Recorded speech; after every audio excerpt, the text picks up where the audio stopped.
Welcome back, beautiful tri-state area. You're listening to a moment of Zen right here on 710 WOR, the voice of New York, iHeartRadio. I'm your host, Zen Sams. Today, in our Travel Treasures segment brought to you by Navé Travel, we're featuring Kiersten Brooke of Kiersten Brooke Travels, a true inspiration for parents around the world, showing that travel can continue even with little ones in tow. With her 2-year-old daughter, Adeline, they have already visited 11 countries and been on over 40 planes, proving that adventure and exploration do not have to stop when a family grows. She is excited, but also a bit nervous for the future, as she is due with baby number 2 later this year. Her courage and tenacity in pursuing her passion of traveling while raising a family is a shining example for all parents who want to create lifelong memories with their kiddos. Now, travel can be an enlightening and eye opening experience for children of all ages. There's new foods, experiences, and sights, not to mention quality family time. But traveling with children can also be an overwhelming proposition.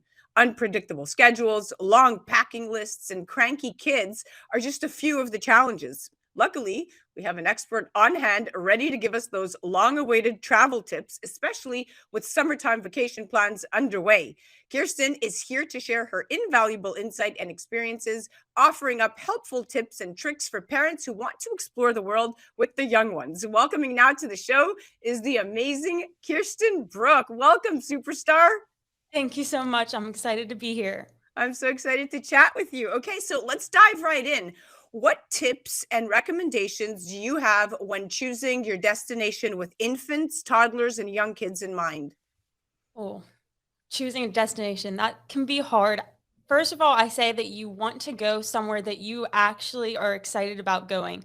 So we've gone places like maybe all inclusives that are more kid friendly and kid catered, and you can, search the web and just search for kid friendly all inclusives and find something like that if you're looking for something more relaxing. But we've also done things that are more like on the adventurous side, like we traveled to many countries in Europe. I even traveled to a couple without my husband and with my toddler. And so I say you can do it all, but if it's your first trip, it's really important to look up, do your research, find something that's kid friendly and possibly like an all inclusive. I like all inclusives just because you don't have to worry about the food or anything. Once you get there, it feels like you're on vacation. So that's what I highly recommend for like a first trip. But after that, I feel like you and your little one gets more experienced and it becomes easier the more you do it.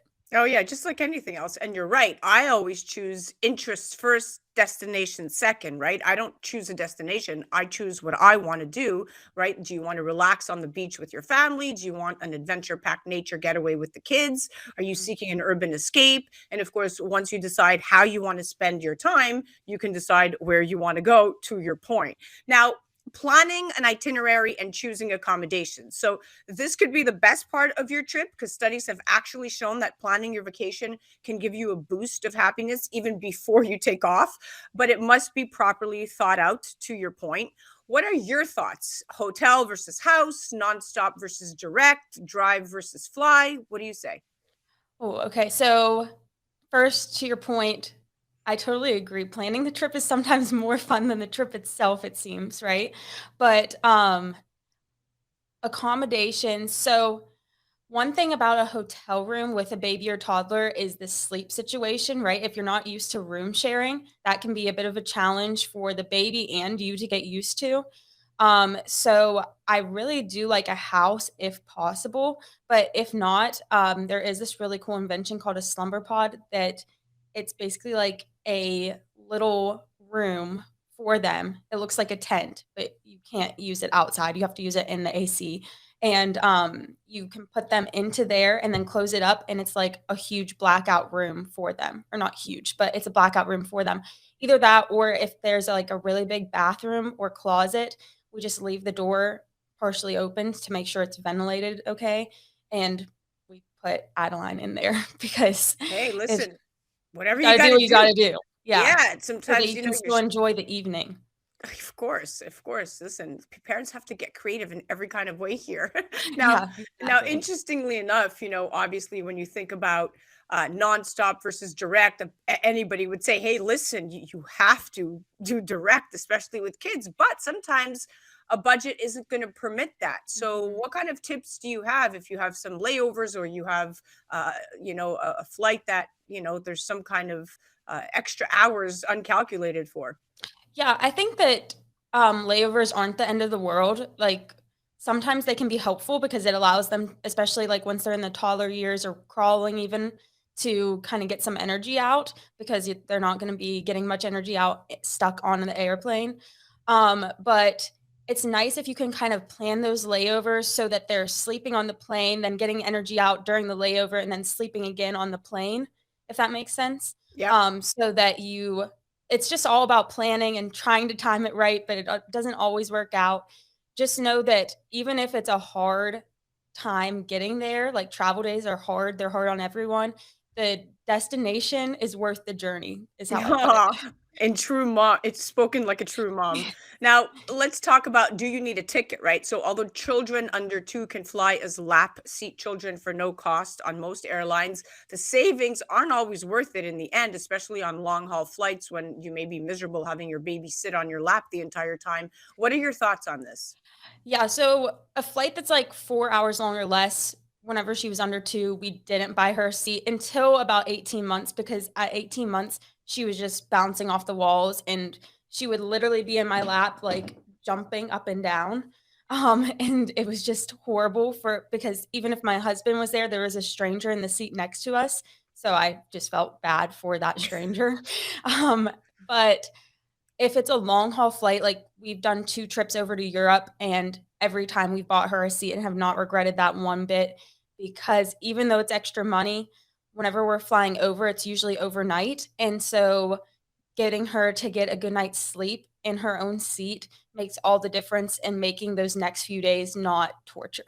Oh, you're right, you're right. So planning ahead and investing now for the bigger picture. Now, Yes. it's also important to note that if one does decide to go the lap route, be sure to book an infant ticket on international flights. Obviously, you're going to have to pay the taxes for the lap seat, but not the full price of the fare. And it's important to actually get that international ticket, even if you think you don't need one, because you do. Now, keeping kids engaged at any age. So um we're looking forward to that upcoming family vacation, but want to make sure the younger family members are still going to have, their fun too. Keeping in Mhm. mind, of course, that strategies we use to help children have a good time on the road depends on how old they are. For instance, a baby has very different needs than a toddler or tween. I say, however old your child is, it's important to do some pre-trip research on kid-friendly activities in your destination because, again, back to what we've been saying, a little preparation really does go a long way. What type of destination activities do you recommend? And what tips can you offer when trying to balance everyone's needs on a family trip? Yeah, so what you're exactly going to be doing, I think really depends on the destination, right? Like in Europe, there were tons of beautiful parks to look at that we enjoyed while she got to play on the playground or run around. Um, like in Paris at Luxembourg Gardens, there was these sailboats that you could rent, like little miniature sailboats that they could put in the water and walk Remote along control? with. Yeah, yeah. But we actually didn't get to do that this trip. It's a big regret of mine. But, um but just, like, planning something in every day that, is specifically for them, and then if you have a flexible sleeper, planning something that, is either more relaxing, like just putting them in the stroller, having them walk them around to go to sleep, and then once they're asleep, just relaxing by the pool and reading a book, or, going to a museum that you really wanna check out, but you know that your toddler is not gonna be happy checking out that museum. Planning that for their nap time has really been a game changer for us and being able to experience something we want to experience, but then cater more towards her needs, while she's awake. And there are a lot of experiences that they will enjoy too, like a lot of museums and different things, they have interactive areas for kids. We've been pleasantly surprised by how kid friendly most places are Yep. because there are kids everywhere. You're right. And now when it comes to Bjorn foldable one-piece strollers and traveling Mhm. with food and snacks, what is your advice here? Find a good travel stroller. Find one that they will sleep in if possible. I know some little ones just won't sleep on the go, but that has really been like one of the best things we've done is make her a flexible sleeper. Um, be very prepared with things in your diaper bag, but try not to overpack, which that's the hard thing to balance, right? I have packing lists on my website that I use before every trip, and they have really been helpful for me in avoiding overpacking, but also making sure that I have everything that I need. Yeah, without a doubt. Listen, I was a chronic Bjorn user. I mean, Alexa went everywhere in that thing, and her foldable stroller was and still is my traveling house. A shout out to City Mini GT there. She's Hey. 7 years old, and when we travel, we still do this. She goes in the stroller. Her dog jumps underneath the stroller Oh, basket. I put underneath the basket that I push with ease. We get to the gate. She gets up, walks up with her pup in tow, and I hand the stroller to gate check. Easy. So for me, awesome. You have and a I hang. system. I have a system and I still hang bags on it. And this is when my husband is, whether he's traveling with me or without, because that way she could put her iPad on, get her headset going, Mhm. and I'm just pushing her, and she's not, telling me she's too tired to walk or she doesn't want to walk anymore. She's, whatever. Now, I also used to travel with a thermos and a glass food container in the absence of a microwave. I don't know if you've ever tried this, but a very hot sink will do the trick. Or I start off with a frozen chicken breast in an airtight Ziploc, and 10 hours later, we have room temp thawed filet should we need some fast protein, especially when traveling for like Wow, 12 that's hours. smart. Yeah, or 12 hours or overnight. But what helped me a lot was with Alexa. I used to cook all her meals up until obsessively till 3.5 years old. And I used to prepare her meals. And sometimes we'd get places, and the ones that were in glass jars that were airtight, I would throw them in a very hot sink and leave them there for like 30 minutes. You would get pureed baby food at room temperature in the absence of a microwave. But these are tips and tricks I learned along the way. But I started following you on your Instagram because of all the amazing locations you have taken your daughter to, and now you're going to seems like you're going to be doing it with baby number 2. But my last question to you has to do with time zones. So I'm going to cut to a commercial break, and then I want to talk about time zones and balancing kids sleep schedule. Okay, so don't move a muscle. That's our travel treasures segment, brought to you by Navé Travel. That was Kiersten of Kiersten Brooke Travels, a true inspiration for parents around the world, showing that travel can really continue even with the little ones in tow. Check her out on her Instagram handle at Kiersten Brooke Travels, or directly on her blog at kierstenbrooke.com. You're listening to A Moment of Zen right here on 710 WOR, the voice of New York, iHeartRadio. We'll be right back after this. A Moment of Zen is brought to you by Navé, a members-only travel portal exclusively available through Organo, offering members steep discounts on nightly or weekly hotel stays, cruises, auto rentals, excursions, and so much more. With its travel getaway portal, Navé makes the days of surfing multiple travel sites and spending hours evaluating the best deals done with. That's because with Navé, you are guaranteed the best prices. Plus, to gain access to an even more expansive collection of condos, hotels, cruises, vacation villas, fantasy getaways, and concierge service, there's Forever Weeks. Simply purchase a Navé Forever Weeks package one time and enjoy the benefits many times. With Forever Weeks, forever means forever. Not only does Navé guarantee you the best prices, but it is also one of the few travel portals that pays a referral bonus, in addition to you earning rewards points, which can be redeemed on the Travel Getaway portal for further discounted hotel room rates. Become a member today and navigate the world of travel. Navé, the world for you to experience. For more information, go to nave.travel. That's Navé, Nave.travel. Welcome back, beautiful tri-state area. You're listening to A Moment of Zen right here on 710 WOR, the voice of New York, iHeartRadio.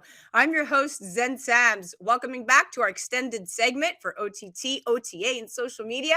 And our special subscribers, we have the amazing Kiersten Brooke from Kiersten Brooke Travels, chatting right here in our Travels Treasure segment by Navé Travel. Welcome back, my friend. Hello again. Good to be here. Good to be here. Okay, let's chat time zones and balancing kids' sleep schedules. So, if one's only taking a short trip, 1 or 2 time zones away, it might be better to just keep your child on their normal sleep schedule, or set meal times, naps, and bedtime an hour earlier or later, depending on whether you're headed east or west. But it's not a solution for longer trips or when you cross multiple time zones. What do you recommend? So something that's helped a lot is flying through the night. If your little one will sleep or you think that they will sleep on that flight, it's really helped because it's given her like a good 8 hour stretch. And then we just start the day over. But one thing that's really helpful is to just get them out in the sun at that new time zone because it helps reset their circadian with rhythm. Also, don't let them nap too much during the day. That first day, like if they're, 6 hours plus off in a different time zone, they're gonna wanna nap, which is fine. You want them to be able to sleep, but you don't want them sleeping more than 4 hours during the day because then they're not gonna sleep at night. Also, just don't plan a bunch of stuff for those first couple days because you're gonna be jet lagged, they're jet lagged. There's not a perfect solution to it. I wish that there was, but you kinda have to suffer through for, maybe 2 or 3 nights, and then they do always adjust. It takes a little bit of time, but they are adaptable and flexible, I think more than sometimes we give them credit for, and so if you just suffer through those first couple days, You'll it be good. becomes really easy. Yeah, well, listen, you hit it right on. I mean, making sure that you take that night flight could be a game changer because now, you're not shifting your little one's sleep schedule and you're really kind of taking into consideration crossing more than 3 time zones, and this is just gonna completely self-resolve. But, of course, it's not just it's easier said than done, and, of course, the, one other interesting, piece of advice is adjust schedules to local time right away. So, as soon as I arrive at a destination, I start operating on local time because it helps not just my daughter, but it helps myself and my husband also feel like now we're part of that particular time zone. And to your point, getting plenty of sunshine, I mean, that is in fact the best cure for a jet lag baby statistically. So that was your second piece of advice. And totally making sure you spend plenty of time outside during the day, since being in the sun is going to signal to the body that it's time to be awake. That's also going to help the baby. Kind of shift back in, and you said this at the beginning, make the room dark, find that area in that hotel room, and you can make your child's bedroom dark so you can help them reset their clock to local time even if it's a very bright time of the day. So I think you gave us so many helpful tidbits here, and I summed it up as much as I could remember with what you told us. But any other pieces of advice that you could recommend? I think that you hit the nail on the head by starting just, start on that new schedule and run with it. It's tiring the first couple days for you and for them. Luckily, we have caffeine to help. But you might have to do some earlier nights, like be in at 6, 7 for them to go to sleep, but which is early for us. I guess some kids always go to sleep that early. But we we've just found that by, starting your schedule and giving it a couple days, don't jam pack those first couple days. By day 3, you're pretty much back to normal, at least with like a 6, 7 hour time change. Yep. And so if you can just persevere, it will be worth it. And, if you can make your trip 10 days instead of 7 because of that time change, that would be amazing. Yeah, for sure, for sure. And it's interesting because I remember when so Alexa's now 7, but she is trained to fall asleep with music. She's music sleep trained. And I started playing baby Mozart when she was in the womb, and I continued playing the same exact soundtrack. It's the Lullabies by Baby Mozart. Up until this very day, she turns on Baby Mozart to fall asleep. And within Wow. 10 minutes of putting that playlist on, she's out like a light. And this happened often. I started realizing it that when I would put Baby Mozart on, she would fall asleep when she was just born, and that really, really helped. And I still continued to use this. And here's the other thing: I used a nap cap. It was the funniest thing, but I would walk around in New York City with her in the Bjorn, and she had this nap cap on. And it would flap down her eyes, and I'm like, put the Baby Mozart on. I had my phone over here. The music would start playing, the nap cap would go on, and I would just walk around the city and get my work done. And people were like, "Do you have a hat on?" I'm like, "Yeah, it's called a nap cap. Google it." And they're like, "What's a nap cap?" And it just comes down right here up until the eyes and keeps the eyes closed. That's so funny. Crazy Hey, stuff. whatever works, Oh, whatever We works. we don't have her music trained to sleep, but we usually do use a sound machine, which I feel like a lot of parents do, and it's very The same thing. similar. That white noise triggers sleep, And then she has like a little lovey, her little bunny, which we lost in Paris. Yes, That which I was nightmare. terrifying. Yes, Yeah, because now she's not terrifying. gonna sleep, and that's the end of it for you. Now you have to go replace the same one. Good luck. Yeah, yeah, in a foreign country, right? So we ended up having her pick out a new bunny, and thankfully it worked. She slept with it fine, and now at home she sleeps with, because we had an extra of that original bunny at home. Now she sleeps with one in each arm. Oh, Adeline, I know. precious. Well, listen, so fun chatting with you. It was a Yeah, great it's been conversation. awesome. You are quite the savvy travel expert, and I can't wait to see more of your Instagram stories because that's how I found you. And I was like, okay, this girl's gonna think I'm stalking her. But I find a lot of our great guests on social media because that's where the moms follow each other. Yeah, yeah, I don't think you're stalking me at all, and I think it's awesome that you invited me on here. I'm really excited to hopefully have helped some people, and I love your insights too. I think I need to take up some of your hacks, like the, freezing the chicken breast and then having it thaw 10 hours later, like, Oh yeah, that's amazing. you could do that with filet mignon. See, go buy the filet mignon medallions Oh, yeah. and cook it, slice it, pre-slice it only enough with like a slicing scissor, like just get it right in there, put it in an airtight Ziploc bag times two, like get all the air out, almost like get it to a thin layer. And once you could freeze 10 chicken breasts, 10 filet mignons. The only reason I do this is not for my daughter, but I also travel with a service animal. His name is Elvis. He's a Shih Tzu, and he's on a very specific diet. So I have to travel with his food pre-cooked. She has asthma, my daughter, so he is a medical alert dog. So I've had to travel with, frozen food for a while. And I've realized on these 12-hour, long haul overnight trips, I'm unpacking the dog's food the first thing in the hotel room, and my husband and my daughter are like, "Could we have some?" And I'm like, "It's really just grilled food. Like, there's nothing bad about it, right?" Yeah. So I'm like, "Sure." So now they're eating the dog food. So now I started getting smart, and I started thinking, let me just pack extra food here for them, and I do. They each get an extra piece of chicken or extra filet mignon in the dog bag there. But I mean, I'm gonna grill it for the dog anyhow. But yes, these are the things I just learned along the way traveling with my circus. That's awesome. Yeah. Works like a charm. Well, listen, my darling, thank you so much. Come on more and we'll talk more travel. I love that. Okay, perfect. I could chat with you all day. Yeah, we gotta talk about road trips next. 100%. Let's do it. I'm in. You're going to be the next guest. Road trip. Okay, You're there. awesome. All Can't right. wait.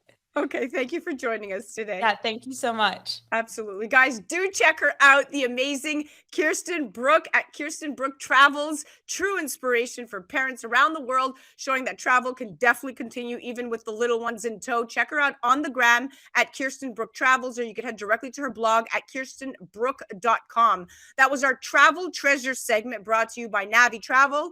And you're listening to A Moment of Zen right here on 710 WOR, the voice of New York, iHeartRadio. We'll be right back after this.